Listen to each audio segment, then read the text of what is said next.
बिस्मिल्लाहिर्रहमानिर्रहीम। नाजरीन, आप मेरा यूट्यूब चैनल देख रहे हैं। मेरा नाम है ताहर नईम अख्तर। तमाम देखने और सुनने वालों को मेरी तरफ से अस्सलाम वालेकुम।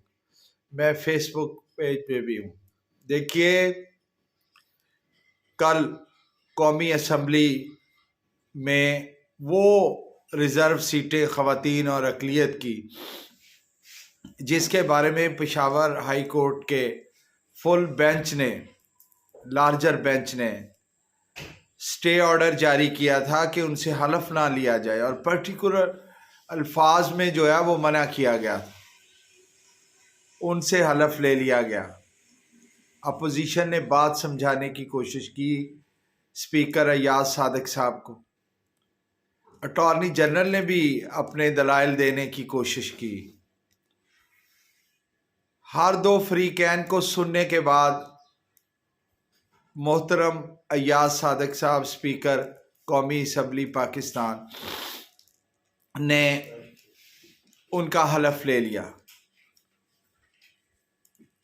देखिए, पाकिस्तान की सियासत के अंदर इखलाकियात को इस तरह दफन किया जा रहा है और बड़े अरसे से किया जा रहा है जैसे इखलाक का कोई वजूद ही नहीं होता, बल्कि तमाम तर इखलाकी अक़दार को पैमाल करने के बाद कहा यह जाता है कि ये तो सियासत है और सियासत तो ऐसे ही होती है।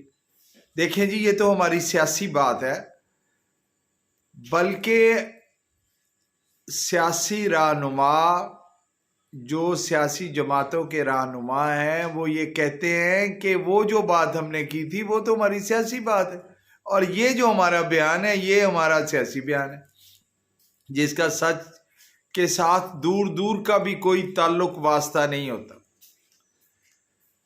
पूरे का पूरा दीन इस्लाम सियासी इक़दार पर मबनी है और हम इतनी खूबसूरती से बात करते हैं कि ये हमारी सियासी बात है, ये बयान हमारा जो है वो असल बयान है, वो ये है वो, यानी पता नहीं कब हमने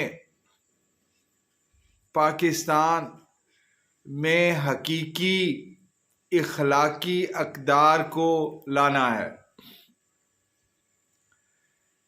अब अगर वाक़यातन ही पाकिस्तान ने आइन और कानून के मुताबिक चलना है और अदालतों के अहकामात को मानना है तो फिर तो अय्याज सादिक साहब को परहेजगारी के साथ इस चीज़ से दूर हट जाना चाहिए।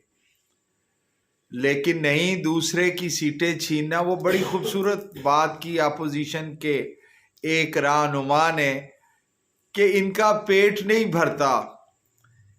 इन्होंने 17 सीटें जो पंजाब से कौमी असम्बली की इनकी थी, उनके अलावा इन्होंने उसको 108 बना लिया और 108 बनाने के बाद भी इनका पेट नहीं भरा। ये अब भी दूसरों की सीटें छीनने को लगे हुए हैं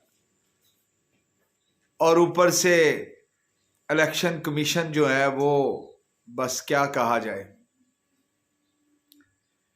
ये पाकिस्तान के अंदर किसी एक शख्स की खुशनुदी के लिए बातों को कहाँ से कहाँ तक ले जाया गया और पूरा माशरा तबाह व बर्बाद करके रख दिया गया।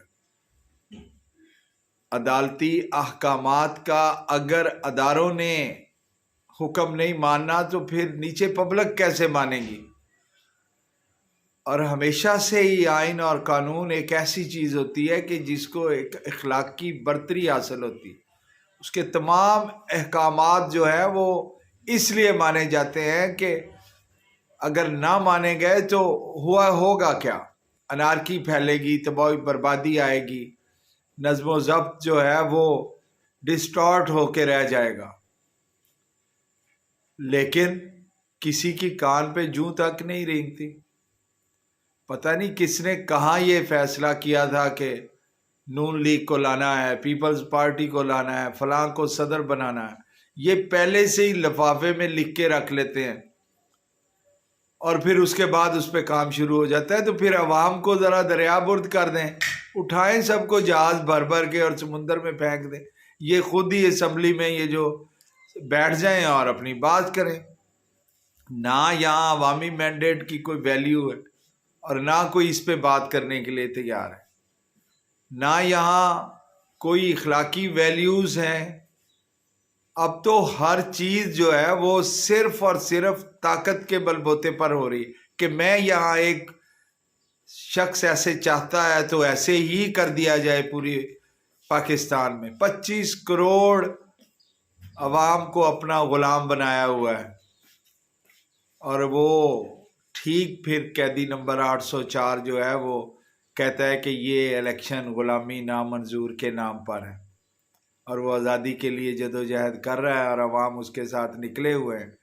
आप उसमें दिन रात बजाय अब हुकूमत बन गई है, उसमें आप कोई हीलिंग हैंड जिसे आप दस्ते शफा कह रहे हैं वो रखने की तरफ माइल हों, बल्कि आप आए रोज़ उसमें उस गुलामी के जो अंसर है और गुलामी के जो तासुर हैं और गुलामी के जो इक़दामात हैं, आप रोज़ उसमें रोज़ बरोज़ इजाफा करते जा रहे हैं।